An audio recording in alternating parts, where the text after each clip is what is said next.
Hello good morning बच्चों। यह है आपका अम्ल भस्म एवं लवण का दूसरा पार्ट है। प्रैक्टिस पेपर दूसरा पार्ट है। हमने आपको पहला पार्ट में दिया था 50 क्वेश्चन, ठीक है। आपको पहला पार्ट में मिला है 50 क्वेश्चन। ये है आपका दूसरा पार्ट, इसमें भी आपको 50 क्वेश्चन मिलेगा, ठीक है। आपका तीसरा पार्ट में मिलेगा 50 क्वेश्चन, यानी लमसम आपको टोटल आपको हो जाएगी 150 क्वेश्चन की, ठीक है। तो शुरू करते हैं हम लोग। देखो पहला क्वेश्चन क्या है। H2SO4 एक प्रबल अम्ल है क्योंकि जलीय घोल में यह क्या होता है। देखो अगर इसमें हम इसको क्या जलीय घोल में, जब इसको जल में इसको डालेंगे ना तो क्या होता है, ये पूरी तरह से हाइड्रोजन को निकाल देगा, यानी पूर्णतः क्या करेगा, आयनित कर देगा, यानी हाइड्रोजन को क्या कर देगा, आयन बन जाएगा, हाइड्रोजन आयन बनेगा। तो क्या इसको होगा, पूर्णतः आयनित हो जाता है। क्या होता है, ये पूरी तरह से आयनित हो जाता है, ठीक है। जब अम्लीय जल नदी में प्रवाहित होते हैं तो इस जल का पीएच मान घट जाता है, जिससे जल में रहने वाले जीवधारियों का जीना क्या होता है, आसान हो जाता है। नहीं, अगर जैसे अब बहुत सारे उद्योग होते हैं, है ना, जैसे क्या करते हैं लोग, अब किसान भी क्या करते हैं कि खेतों में बहुत ज़्यादा यूरिया देते हैं। तो यूरिया क्या है, एक अम्लीय पदार्थ है, ठीक है। तो जब अम्लीय पदार्थ है यूरिया, तो जब खेतों में दिया जाता है तो क्या होता है, उसमें खेत में अम्लीय बढ़ जाती है। तो उसके कारण अब खेत की पानी तो भाई रहता नहीं, खेत में थोड़ी रहता है, वो बह के कभी नदी में चल जाएगा, नहा में जाएगी। तो ये सब बह के जहाँ पे जाती है उस जगह को भी अम्लीय बना देता है, ठीक है। जिसके कारण जो नदी होती है, तालाब होती है, इसकी मछलियाँ मरने लगती है, यानी जीना उन लोगों को कठिन हो जाता है। जीना क्या होती है, कठिन हो जाएगा। दूसरा क्वेश्चन क्या आता है, आप इसे सोल्व करो। क्या कहता है, किसी अम्ल में मुख्य रूप से एक परमाणु अवयव मौजूद रहता है, ठीक है, जो धातु से अभिक्रिया कर एक गैस उत्पन्न करता है। देखो अगर अम्ल है उसमें क्या होती है मौजूद, अम्ल में तो भाई हम लोग का पता है कि हाइड्रोजन रहेगा, है कि नहीं। और अगर भस्म है तो उसमें क्या रहेगा, OH रहता है मौजूद, ये तो हम लोग को पता है। तो धातु से अभिक्रिया करके, देखो अम्ल जो है ना, उसको हाइड्रोजन उसको पसंद नहीं पड़ता है, लेकिन मजबूरी में अम्ल रखता है ना। जैसे ही कोई धातु मिलता है, जैसे Fe मिल जाएगा, है ना, और को मिल जाएगा, जिंक मिल जाएगा, किसी और भी चीज़ में जैसे कॉपर मिल जाएगा, ये सबसे बड़ी जल्दी ये धाया शून्य एकदम अभिक्रिया कर लेगा और किसको हटा देगा, एक है ना, हाइड्रोजन को हटा देगा, कि जो हाइड्रोजन हट, तो यानी हाइड्रोजन को क्या कर देगा, वो अभिक्रिया करके हटा देगा। यानी क्या, कौन सी गैस निकालेगा, तो हाइड्रोजन गैस वो उत्पन्न करेगी। निम्न में कौन प्रबल अम्लीय है। देखो प्रबल अम्लीय, अब बताओ यहाँ पर सबसे ज़्यादा प्रबल कौन होगी। देखो pH स्केल दिया था कौन, सोरेनसन दिया था, ठीक है। यहाँ पे होती है 7, यहाँ पे होती है 14, यहाँ पे होती है 0। अब बताओ जब 7 से 0 की तरफ आता है तब इधर एसिड यानी अम्लीयता बहुत अधिक होगी। क्या होगी, अम्लीयता बहुत अधिक। लेकिन अगर 7 से 14 तरफ आप जाओगे तो इसकी क्षारीयता बहुत बढ़ेगी, अधिक होगी, ठीक है। तो कहाँ जा रहा है, अम्लीय यानी इधर बढ़ रहा है, यानी तीर इधर है ना। तो यानी अगर 0 पे, देखो यहाँ पे कौन है, 0 है, तो 0 पे तो सबसे ज़्यादा रहेगा। इसके साथ 14 को तो भाई इससे शामिल करना नहीं है, 7 को भी शामिल नहीं करा, क्योंकि 7 क्या है, अम्लीय होती है, भस्मीय होती है, ठीक है। तो 3 पे भी देखो अम्लीय होगा, लेकिन सबसे ज़्यादा कहाँ होगी, तो 0 पे होगा। क्योंकि प्रबल पूछना, स्ट्रॉन्ग एसिड सबसे ज़्यादा कहाँ पे होगी, तो 0 पर होगा। व्यंजक चूर्ण का सूत्र क्या होती है। व्यंजक चूर्ण को एक और बोलते हैं ब्लीचिंग पाउडर, है ना, इसी को बोलते हैं ब्लीचिंग, मतलब क्या होता है, साफ़ करने वाला। तो इसमें क्या होती है, साफ़ करने वाला होती है, यानी क्लोरीन एक ऐसा गैस है जो किसी चीज़ को साफ़ कर देता है कि नहीं। यानी जैसे व्यंजक चूर्ण हम लोग, जैसे सरस्वती पूजा होता है, 15 अगस्त हो गया, 26 जनवरी, उसमें प्रयोग करते हैं नाली गली को साफ करने के लिए। जो डॉक्टर जो हॉस्पिटल में जो डाल रहा था वो भी रहता है व्यंजक चूर्ण होता है, यानी CaOCl2, ठीक है, ये होता है। सोडियम पर क्लोराइड, सोडियम हाइपर क्लोराइड होता है। निम्न में कौन अम्ल नहीं है। अब इसमें अम्ल नहीं है, अम्ल को पहचानने के लिए कि उसमें क्या होती है, हाइड्रोजन होती है, और जिसमें हाइड्रोजन नहीं है यानी उसमें क्या है, OH है, वो क्या होती है, भस्मीय होती है। अब अगर ये दोनों नहीं है तो क्या होती है, वो होती है साल्ट, यानी न्यूट्रल हो जाती है, ठीक है। वो क्या हो जाएगी, वो हो जाएगी, उदासीन होगा। अब बताओ इन तीनों में से कौन नहीं है। तो इसमें देखो हाइड्रोजन है, यानी क्या, ये तो अम्लीय है ना। देखो यहाँ पे ये छोटा होना चाहिए, जो एल है ना ये छोटा होना चाहिए, ठीक है, एल छोटा होना चाहिए। देखो इसमें भी क्या है, एच भी है तो अम्लीय है, इसमें भी एच है तो अम्लीय है, लेकिन इसमें क्या है, ओ एच है, क्या है, भस्मीय है। यहाँ से क्या पूछा है, अम्लीय नहीं है, तो ये है भस्मीय यानी अम्लीय नहीं है, लेकिन बाकी सब अम्ल है। धातु के ऑक्साइड पर अम्ल के प्रभाव से कौन सा यौगिक उत्सर्जित होता है। अब क्या होता है, धातु के ऑक्साइड है, मान लो किसी चीज़ के धातु है, चलो ले लो, है ना, ये नहीं, आप ऑक्साइड ले लो किसी चीज़ का,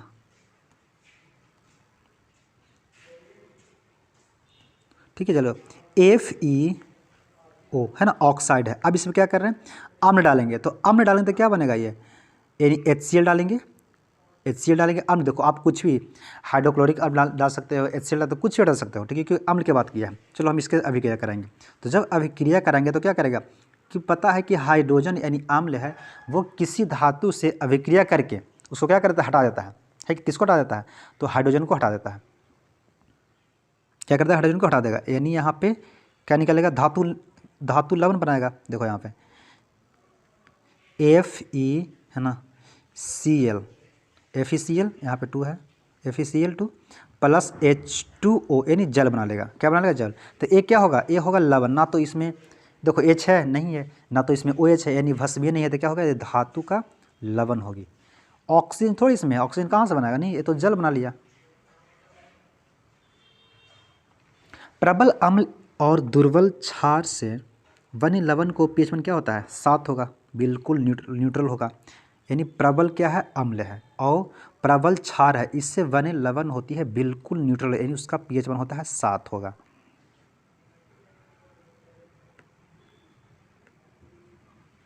दही में किस प्रकार का अम्ल पाया जाता है, तो दही में होती है लैक्टिक अम्ल। यानी बोला था ना, सनी ने जब सीटी बजाया तो क्या आया, टमटम आया, ठीक है ना, टमटम आया, क्या लाया, क्या लाया, दूध दही लाया, तो ला से क्या होता है, लैक्टिक अम्ल, ला से लैक्टिक अम्ल होती है। यार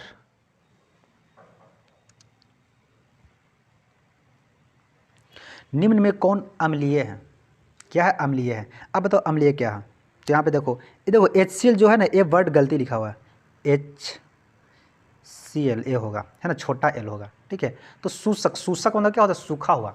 तो अगर आप अम्ल क्या सूखा हुआ रहता है अम्ल को पानी में डालोगे तब वो क्या हो जाती है, जैसे हाइड्रोक्लोरिक अम्ल, हम लोग का पेट में होता है। ऐसा थोड़ा है कि वो ढेला रहेगा, मिट्टी में ढेला रहेगा, ऐसा नहीं रहता है, वो सूखा हुआ नहीं रहता है, वो क्या होता है, घोल होता है, पानी का घोल होता है, ठीक है। तो HCl का अम्लीय घोल होगा, अम्लीय है ना, अम्लीय होगा, ठीक है। सूसक, क्योंकि सूसक मतलब सूखा हुआ, तो सूखा हुआ कहाँ से है यार, ये तो है ही नहीं। निम्न में कौन दुर्बल है, अब कमज़ोर पता करना है। हम लोग को पता है कि अगर किसी चीज़ को कमजोरी पता करना है तो हाइड्रोजन को और कार्बन को जनसंख्या देखेंगे, उसमें कितनी जनसंख्या है, ठीक है। जैसे मान लो किसी चीज़ में जनसंख्या ज़्यादा है तो कमज़ोर होता है। जैसे देखो यहाँ पे अगर हाइड्रोजन की मात्रा अगर अधिक है और कार्बन की मात्रा अगर अधिक है तो वो क्या होती है, वो हो जाती है कमज़ोर होती है। तो देखते हैं यहाँ पे, देखो इसमें हाइड्रोजन तो भाई होना चाहिए, क्योंकि अगर हाइड्रोजन नहीं रहेगा तो अम्ल तो नहीं रहेगा, ठीक है। तो हाइड्रोजन इसमें कम मात्रा में है। देखो इसमें भी क्या है, हाइड्रोजन कम मात्रा में है कि नहीं, लेकिन इसमें कुछ ज़्यादा मात्रा में हाइड्रोजन है। तो इन दोनों से ये कुछ क्या हुआ, वीक होता है, एक क्या कुछ वीक होता है। लेकिन इसमें देखो कार्बन भी है, यहाँ पे भी कार्बन है, H भी है और H भी है ना, यानी सब इसमें ज़्यादा है, इसलिए सबसे कमज़ोर हो जाएगा ये।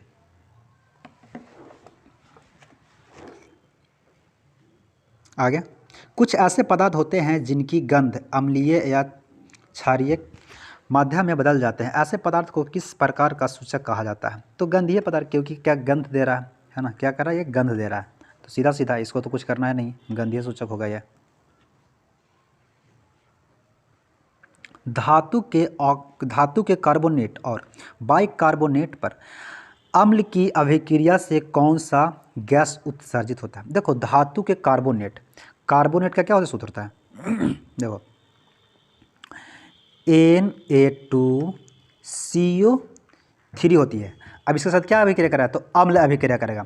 अगर अम्ल को अभिक्रिया चलो करा दो, चलो HCl है, क्या है HCl, अब हम लोग को पता है कि जैसी HCl होती है ना, और सोडियम, ये दोनों का ख्याल रहता है दोनों मिलने के लिए, है कि नहीं, हमेशा रहता है दोनों। तो अब ये जैसी जो मिलेगा तो दोनों एक साथ मिल जाएगा। देखो यहाँ से 2H है, 2HCl।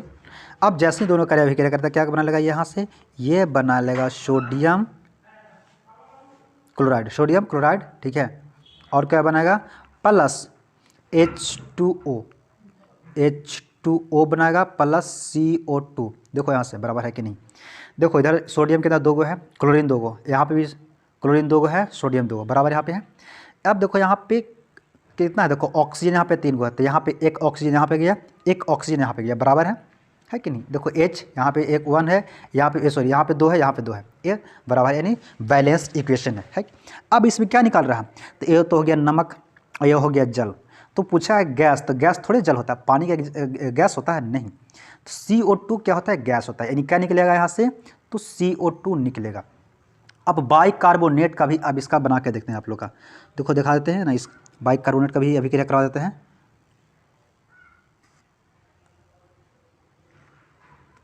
देखो सोडियम, चलो ले लो आप सोडियम बाइकार्बोनेट, सोडियम बाइकार्बोनेट क्या मिला रहे हो इसमें, अम्ल मिला रहे हो। चलो आज ले लो H2SO4 ले लो, ठीक है, अम्ल मिलेगा।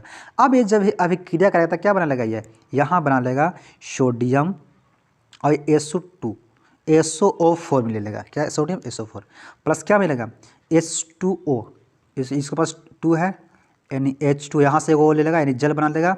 अब ये क्या बना देगा CO2, क्योंकि देखो एक वहाँ यहाँ इस जगह पे हो गया, एक यहाँ पे 2 गो है, तो 2 3 गो हो गया, ठीक है।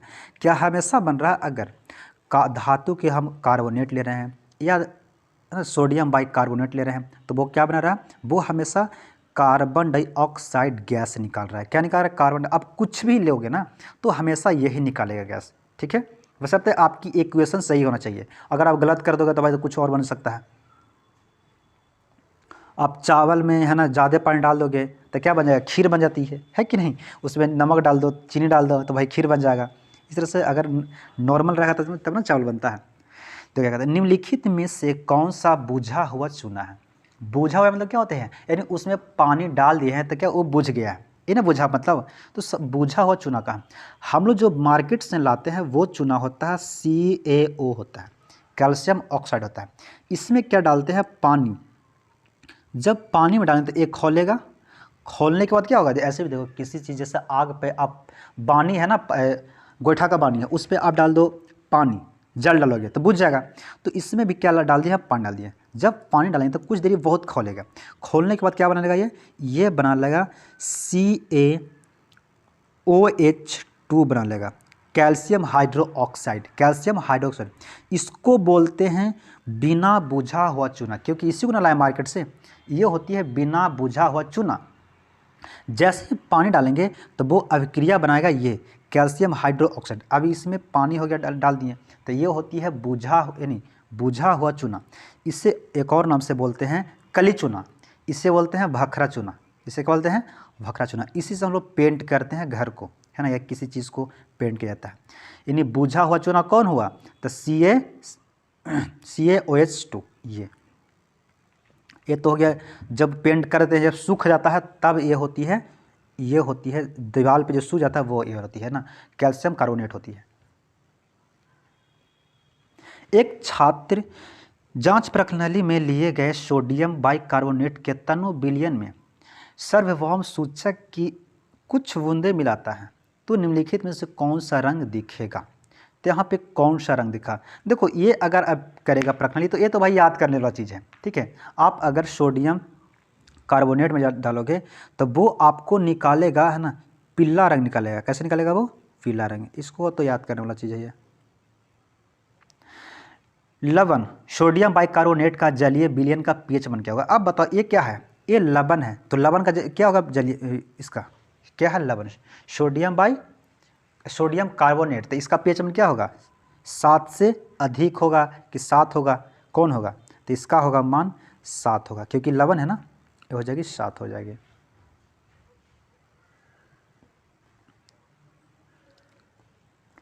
शुद्ध जल का pH मान क्या होता है, शुद्ध जल का pH मान होता है 7। अब शुद्ध जल कैसे बनती है?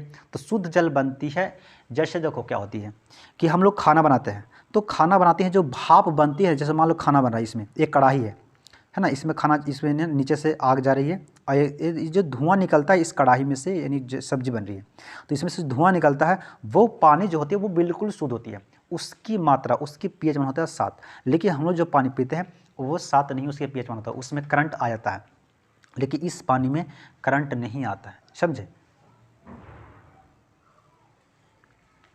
हमारा शरीर किस पीएच परास के बीच कार्य करता है? देखो हमारा शरीर, यार आपको ये डिफ़िकल्ट क्वेश्चन है, लेकिन है नहीं, लेकिन कुछ कहीं कहीं कुछ और होता है, कहीं कहीं कुछ और होता है। देखो हमारा शरीर जो काम करता है ना, वो बेसिकली काम करता है इस वाले पे देखता है, ठीक है? एडवांस लेवल में आप जाओगे तो इसका देता है, क्योंकि देखो अगर आप पीएच मान, देखो मूत्र का पीएच मान कितना होता है? तो मूत्र का पीएच मान होता है 6, ठीक है? लेकिन आप लेते हो आंसू, आंसू का पीएच मान होता है 7.3, ठीक है?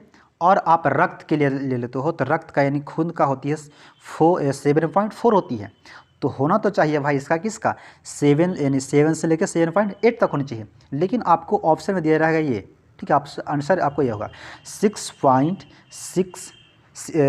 से लेकर 6.8 होगा इसका आंसर, ए नहीं, कौन होगा? सी इसका आंसर आप लगाइएगा, ठीक है? कहीं के ये भी रहता है कहीं, लेकिन है ना आपको आप वही लगाइएगा, सी वाले। निम्नलिखित बिलियन में हाइड्रोजन आयन के निर्माण में कौन सी, क्या बोलते हैं, बिलियन में हाइड्रोजन आयन के निर्माण से पदार्थ की प्रकृति होती है? अगर बिलियन में हाइड्रोजन आयन निकलेगा तो वो तो भाई अम्लीय निकालेगा, क्योंकि हाइड्रोजन में होती है, जो अम्ल होते हैं वो क्या हाइड्रोजन होती है, इसको तो भाई अब कोई बच्चा ही बता सकता ना। लवण के एक सूत्र इकाई में जल के निश्चित अणु की संख्या को क्या कहते हैं? क्रिस्टलीय कहते हैं। क्या कहते हैं इसे? क्रिस्टलीय। देखो क्रिस्टलीय क्या होगा, यानी आप उसको, मैं बोला था अब रवाकरण क्या होती है, रवा जल भी होता है, इसी को बोलते हैं रवा जल। बोलते हैं कि किसी भी अणु के, किसी भी अम्ल के एक सूत्र की इकाई में, है ना, जल की कुछ मात्रा उसमें हो, उसे बोलते हैं रवा जल। जैसे हमने आपको दिया था कि देखो सोडियम कार्बोनेट और क्या दिया था 10H2O, ये क्या था? ये था धोवन सोडा का सूत्र है। अब देखो इसमें क्या है, ये तो लवण है, क्या है? ये लवण है, लेकिन इसमें जल की भी मात्रा है, क्या है? इसमें जल की भी मात्रा है कि नहीं? तब इसे बोलते हैं क्रिस्टलीय। क्रिस्टल मतलब होता है कि एक ही जैसा बहुत सारे पदार्थ होना। जैसे आप चीनी ले लेते हो, तो चीनी में देखते हो सब चरखूट है, तो सब चरखूट ही रहेगा, तो वो होता है क्रिस्टलीय का हो गया एक उदाहरण। जैसे आप नमक लेते हो, तो नमक देखते हैं सब अगर नमक जैसा है तो सब उसमें नमक ही जैसा होता है। ऐसा थोड़ा है कि नमक में आप आलू डाल दो या नमक में आप चीनी डाल दो तो क्रिस्टल नहीं, वो नमक का जैसा, नमक का जो आकार है वो जितना नमक है सबका एक ही आकार होती है, वो होती है क्रिस्टलीय होती है, ठीक है? यानी सभी आकार उसमें होना चाहिए, समझा? तो रवाकरण क्या होती है कि जल का मात्रा, यानी उसमें कुछ न कुछ जल की मात्रा होनी चाहिए। तो अगर जल है तो सिर्फ जल ही रहेगा। गंधीय सूचक से गंध परिवर्तन द्वारा किन किन पदार्थों की उपस्थिति दर्शाई जा सकती है? अब बताओ, अगर गंध हम निकालेंगे तो गंध से किसका निकालेंगे? हमको पता करना है किसका? अम्ल का।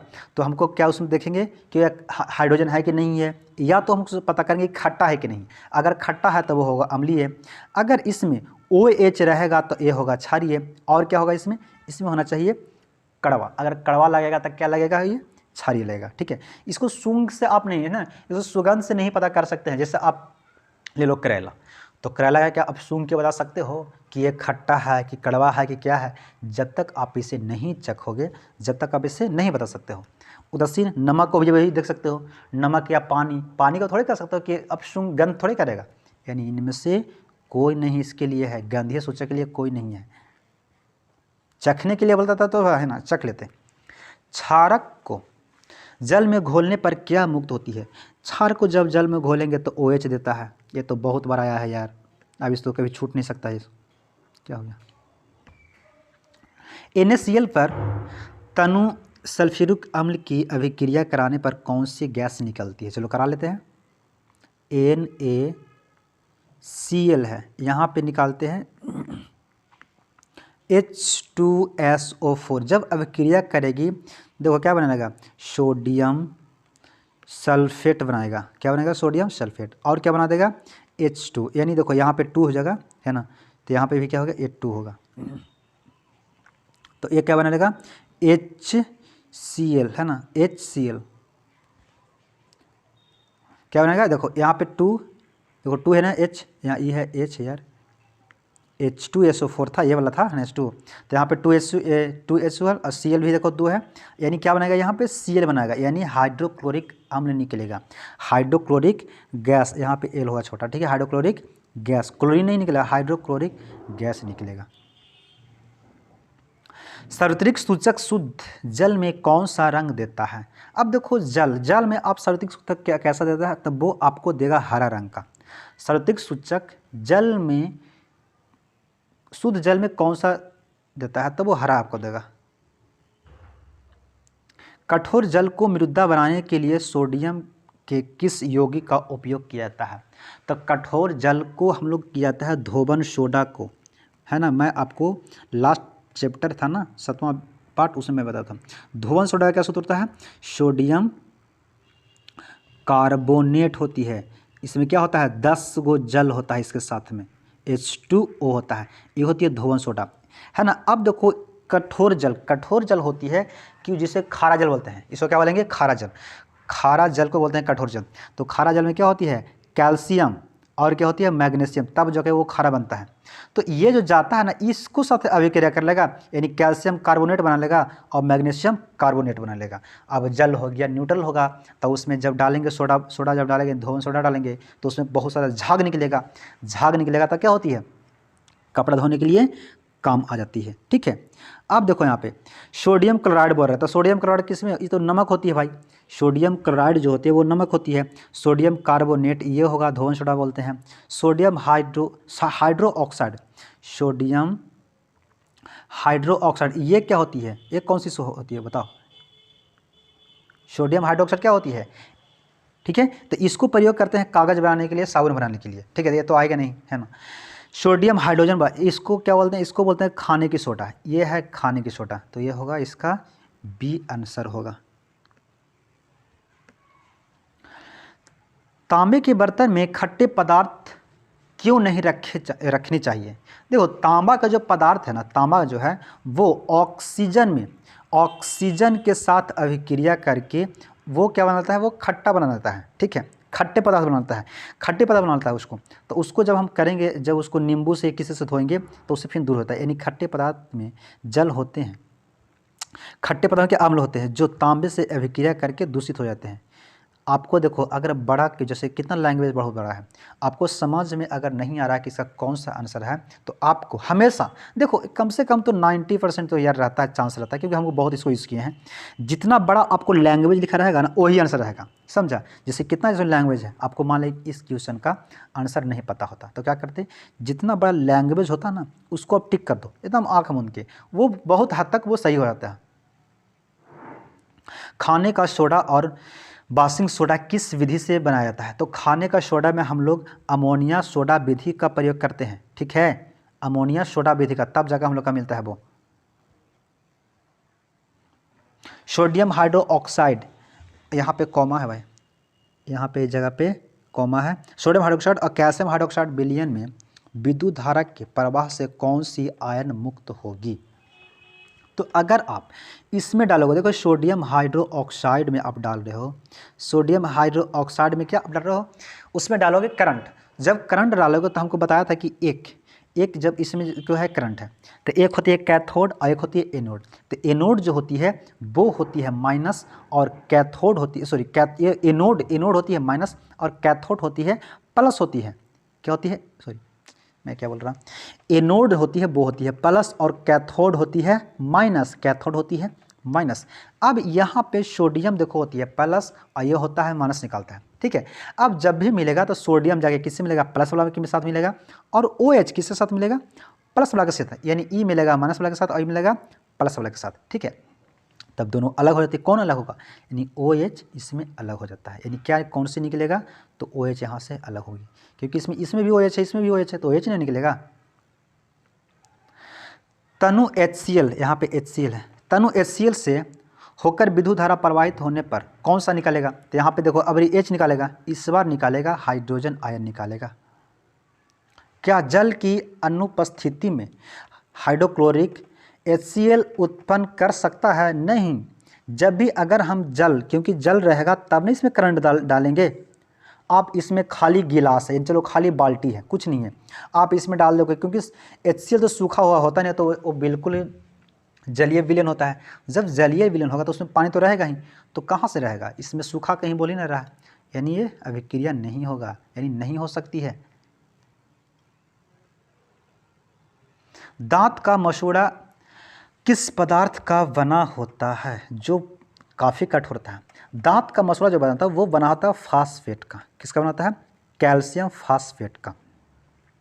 हम लोग का हड्डी, जो किसी व्यक्ति का हड्डी बना होता है वो बना होता है कैल्शियम का, ठीक है, और उसमें मिला दिया जाता है फास्फेट, ताकि उसको अगर देखिए तो भाई प्राकृतिक है। अगर कोई भी व्यक्ति, अगर देखो हिंदू धर्म की प्रकृति है, नियत ही है कि कोई व्यक्ति अगर डेट करता है, मृत्यु करता है, तो उसे जला जाता है। तो जलने से क्या होता है? उसकी हड्डी को क्या होती है? जल जाता है। अगर उसमें फास्फोरस की मात्रा, यानी फास्फेट की मात्रा रहेगी तो वो हड्डी जल जाती है, ऐसे नहीं जलती है, ठीक है। इसलिए प्राकृतिक ने भाई किसी ने कोई चीज़ ने सोच के ही बनाया होगा, ठीक है। इसमें क्या मिला देता है? फास्फोरस, ताकि हड्डी जल जाए। चूना जल में कार्बन डाइऑक्साइड प्रवाहित करने पर श्वेत अवक्षेप बनता है। यह श्वेत अवक्षेप है। देखो पहले चूना जल कब होती है? चूना जल होती है Ca।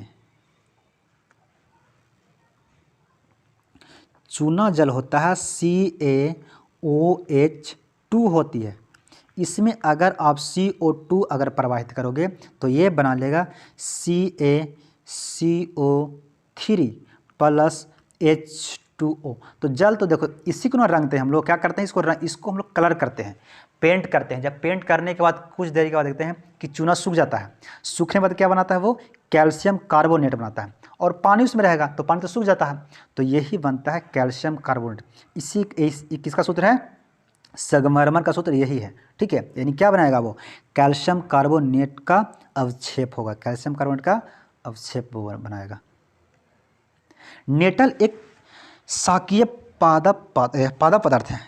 इसके छू जाने पर डंक जैसा दर्द महसूस होता है। इस दर्द का उपचार किस पौधे की पत्ती डंक वाले स्थान पर रगड़कर कर लिया जाता है? देखो ये क्या है? एक नेटल एक पौधा है, एक जंगल में मौजूद रहता है, ठीक है। इसको जब आप टच कर जाओगे ना तो एक जैसे कैसे होती है बांस, है ना, बांस की कभी उसमें आप कोपल जो नया नया बनता है, बच्चा जो होता है ना, उसमें देखिएगा उसमें क्या होती है? एक रोमा होती है, अगर वो गड़ जाती है ना तो वो बहुत चुलचुलाता है ना, बहुत खुजली होगी। तो उसी तरह से एक नेटल होती है, पौधा होती है, उसमें एक रोमा होती है, अगर वो टच कर जाएगी आपको तो बहुत खुजली होगा। लेकिन उसी के जगह पे एक डोंक, है ना, डोंक पौधे की होती है, यहाँ उसी के जगह पे एक डोंक पौधे होती है।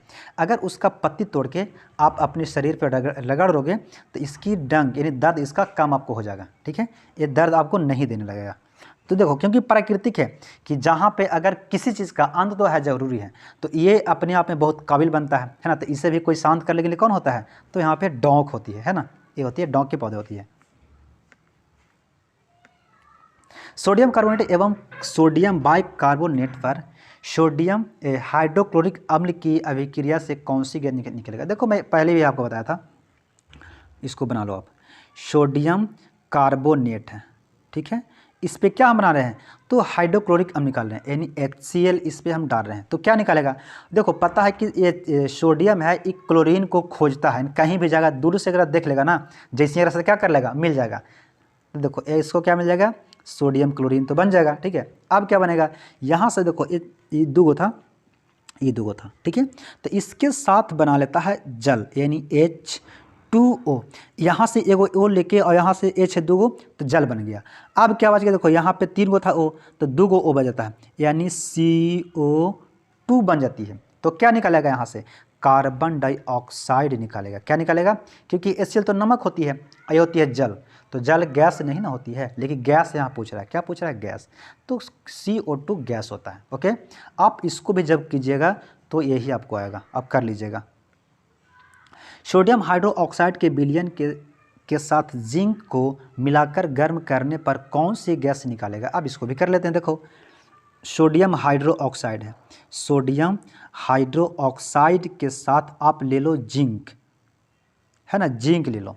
तो जब आप जिंक लोगे तो क्या मिलाएगा, एक क्या निकालेगा, ये निकालेगा। देखो इसको कर लो अभी क्रिया, सोडियम जिंक ऑक्साइड बनाएगा और क्या निकाल देगा, यहाँ से हाइड्रोजन गैस निकाल देगा। क्या क्या निकाल देगा, हाइड्रोजन गैस निकालेगा। यानी देखो सोडियम जिंक ऑक्साइड बनाएगा और हाइड्रोजन गैस को यहाँ से निकाल देगा। ठीक है। बेकिंग सोडा का रासायनिक सूत्र क्या होता है, बेकिंग सोडा, इसको क्या बोलते हैं, इसे बोलते हैं बेकिंग पाउडर, भी इसी से बनता है।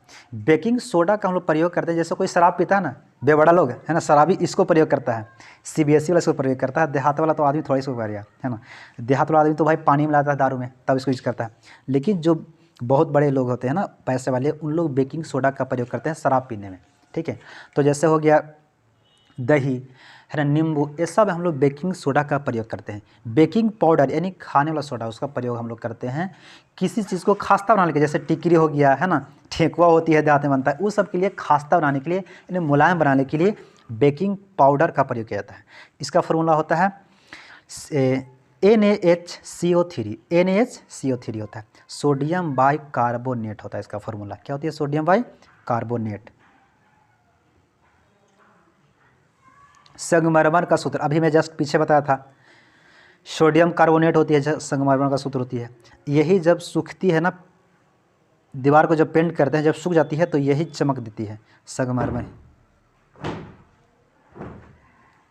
सोडियम हाइड्रो ऑक्साइड विलयन के क्या बोलते हैं, सोडियम हाइड्रोक्साइड विलयन के साथ जिंक घात की अभिक्रिया से कौन सा गैस, यार अभी जस्ट इसको बनाए, क्या निकालेगा, हाइड्रोजन निकालेगा। सोडियम हाइड्रो ऑक्साइड का भी अभिक्रिया करेंगे किससे, जिंक से कराएंगे, तो जिंक ऑक्साइड यानी सोडियम जिंक ऑक्साइड बना लेगा और हाइड्रोजन को अकेले छोड़ देगा। निम्नलिखित में कौन सा कथन सही है, इसमें देखते हैं।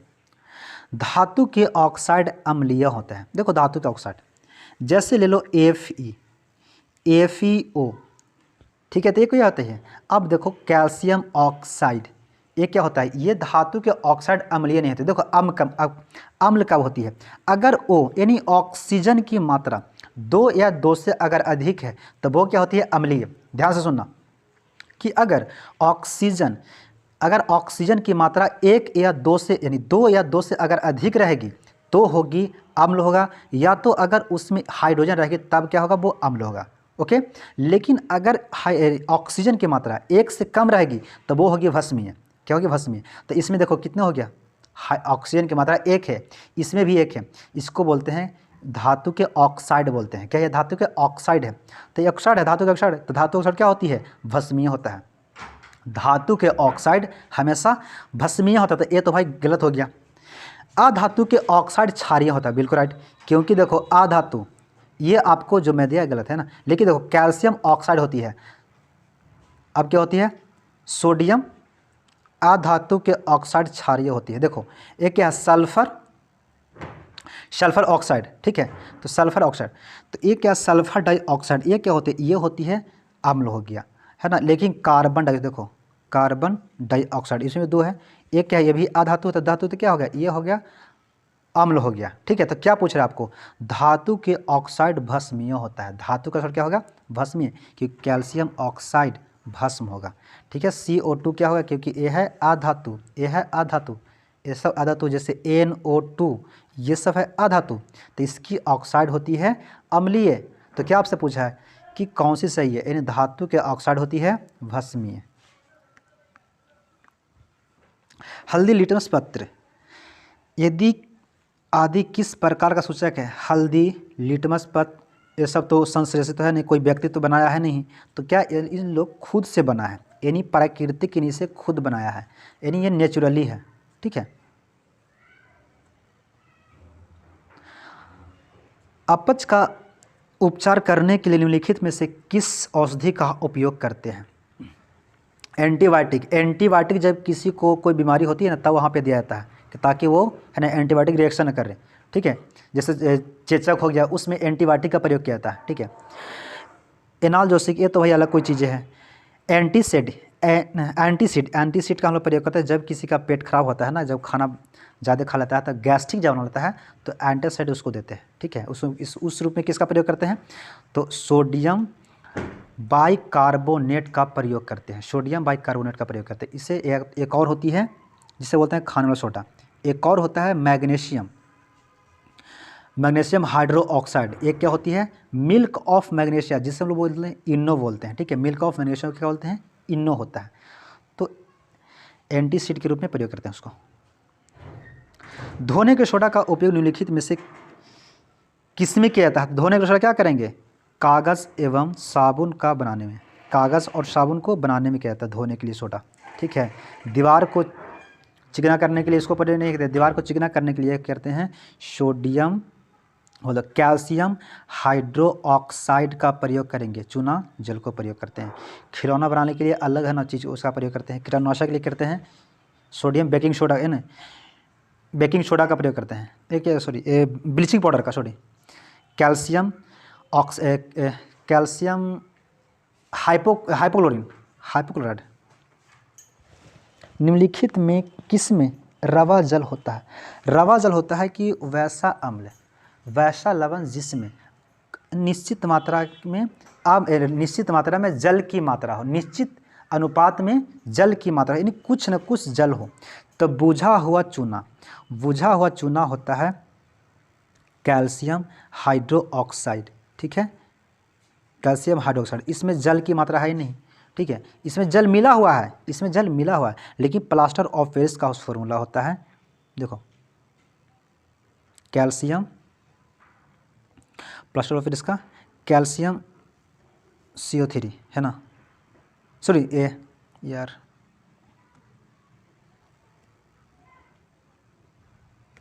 प्लास्टर ऑफ पेरिस का फॉर्मूला होता है कैल्शियम सल्फेट है ना, और क्या होती है इसमें हाफ जल होती है, H2O होती है, हाफ जल। तो जब इसमें हाफ यानी एक्स्ट्रा जल है, ठीक है, या तो आप होती है एक सोडियम, देखो सोडियम कार्बोनेट होती है, और क्या होती है 10 जल। तो ये जो 10 जल है क्या, इसमें एक्स्ट्रा जल है, तो यही होता है रवा जल, यानी वैसा लवण जिसमें अम्ल यानी जल की निश्चित मात्रा उसमें उपस्थित हो, जिसे बोलते हैं रवा जल बोलते हैं। तो इसमें जल की अलग से मात्रा उपस्थित होती है, जिससे क्या होती है, जैसे प्लास्टर ऑफ पेरिस। खाद्य पदार्थ के डिब्बों पर जिंक के वजह टीन का लेप लगा होता है। क्यों? क्योंकि जो होती है टीन जो है ना, ये जिंक से कम खराब है। मतलब ये बड़ा है ना, टीन है, ये बहुत कुछ आदर्श लड़का है, जल्दी लड़ाई किसी से नहीं करता है। लेकिन जिंक है ना, एक किसी से लड़ जाता है। जैसे एक मैं आपको फॉर्मूला दिया था, ट्रिक क्या दिया था, लोटा लेके जायम है ना, और सोमपापड़ी कचौड़ी पायम है ना, तो देखो उसको आप बना लेना। तो यानी जो टीन है वो पहले आता है, देखो लोटा, ठीक है, यानी ला से क्या था, लेड था, और टा से टीन था, लोटा लेके जाम, अब देखो जाम पहले था, यानी टीन से इसका आगे बढ़ते रहता है। तो ये क्या है, लेड सबसे कम अभिक्रिया किसी से करता है, टीन इससे भी कुछ कम करता है, लेकिन जिंक जो है ये टीन से ज़्यादा खराब है। ठीक है, इसीलिए किसी वस्तु जैसे आप च्यवनप्राश खाते हो है ना, गुल का जो डब्बा बनता है उसका अंदर जो होता है वो टीन का लेप लगा होता है, ताकि वो वस्तु खराब ना हो। ठीक है, तो क्या होगा, इसका पूरा लीप हो दिया यार। टीन की अपेक्षा जिंक का गलनांक अधिक नहीं, ये नहीं होगा। टीन की अपेक्षा जिंक अधिक अक्रिय है, अभिक्रियाशील है, यही है, इसीलिए इसको प्रयोग करते हैं। जो जिंक है ना वो टीन से अधिक क्रियाशील कर लेता है, इसीलिए इसको प्रयोग हम लोग करते हैं। प्लास्टर ऑफ पेरिस का रासायनिक सूत्र अभी जस्ट मैं बताया, हाफ जल होगा उसमें। किसी विलयन में उपस्थित हाइड्रोजन आयन की सांद्रता ज्ञात करने के लिए एक स्केल विकसित की जाती है, जिससे क्या कहते हैं, पीएच स्केल। इसको पीएच स्केल दिए थे सोरेनसन साहब ने क्या दिया था, 1909 में इसको दिया था। पीएच स्केल का शून्य, अगर पीएच स्केल पर शून्य है तो क्या होगा, तब क्या होगा, अधिक अम्लीय दर्शाएगा, सबसे ज़्यादा अम्लीय दर्शाएगा। जैसे देखो पीएच स्केल से है, बीच में होता है 7, इस जगह पे होती है 14, ठीक है, और यहाँ पे होती है 0। तो अगर हम 7 से लेके आएंगे 0 के तरफ तो क्या होती है, इसकी यानी अम्लीयता यानी खट्टापन बहुत ज़्यादा बतलाता है। लेकिन 7 से अगर जैसे 14 की तरफ जाएंगे तो इसकी कड़वाहट ज़्यादा बतलाती है, ठीक है। तो क्या बताते हैं 0, तो 0 पे क्या होगा अधिक अम्लीयता, 0 पे होगी अधिक अम्लीयता। अम्ल शब्द की उत्पत्ति लैटिन शब्द एडिस से एसिड से हुई है, जिसका अर्थ होता है खट्टा। जिसका अर्थ क्या होती है, खट्टा, क्योंकि अम्ल में क्या होते हैं, खट्टा, इसलिए ये खट्टा होता है। हाइड्रोजन आयन स्वतंत्र रूप से नहीं रह सकते हैं, ये जल में संयोग कर बनाते हैं। क्या बनाता है, जल से संयोग करेगा। जैसे देखो हाइड्रोनियम आयन बनाती है। जैसे कि अगर मान लो जल में, जैसे देखो HCl हो गया, ठीक है। देखो जल में क्या डाल दो आप, HCl H2O, तो ये अभिक्रिया करके बना लेगा हाइड्रोनियम। ये जो H है ना, यहाँ पे 2 H है तो ये 3 H बना लेगा, 3HO। लेकिन देखो मैं यहाँ पे क्या बनाया, आयन ये होती है, देखो अगर यहाँ पे प्लस है तो आयन होता है, लेकिन ये अणु बनाया। क्या बनाया, ये H3O अणु ये बनाता है। जैसे ही अगर इस पर प्लस देते हैं तो यहाँ से एक खत्म हो जाती है, यानी H2O आयन। ये मैं आपको अगले चैप्टर में आपको पढ़ना है, ठीक है, कार्बन के बारे में, ठीक है। तो ये क्या बनाएगा, हाइड्रोनियम आयन ये बनाएगा।